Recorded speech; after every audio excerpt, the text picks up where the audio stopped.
This is the account of the heavens and the earth when they were created, when the Lord God made the earth and heavens.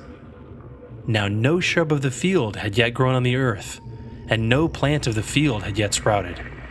For the Lord God had not caused it to rain on the earth, and there was no man to cultivate the ground.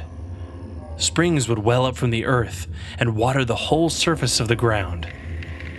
The Lord God formed the man from the soil of the ground, and breathed into his nostrils the breath of life, and the man became a living being. The Lord God planted an orchard in the east, in Eden, and there he placed the man he had formed. The Lord God made all kinds of trees grow from the soil, every tree that was pleasing to look at and was good for food.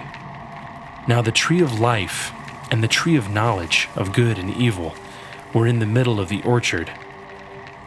Now a river flows from Eden to water the orchard, and from there it divides into 4 headstreams. The name of the first is Pishon.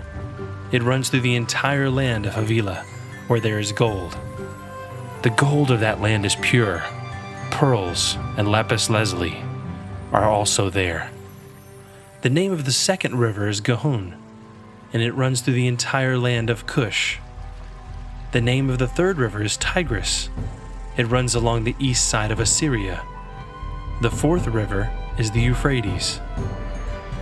The Lord God took the man and placed him in the orchard in Eden to care for it and to maintain it.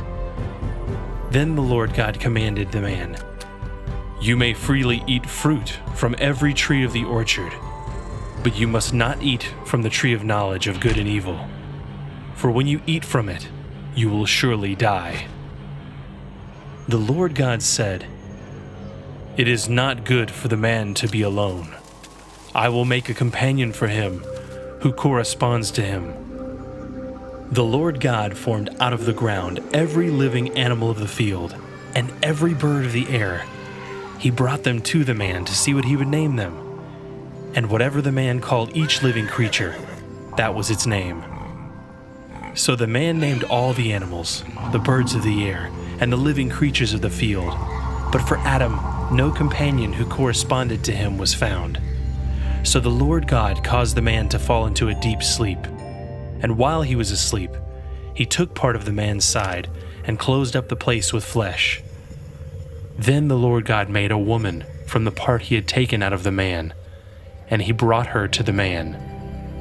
Then the man said, "This one at last is bone of my bones, flesh of my flesh. This one will be called woman, for she was taken out of man." That is why a man leaves his father and mother and unites with his wife, and they become a new family. The man and his wife were both naked, but they were not ashamed.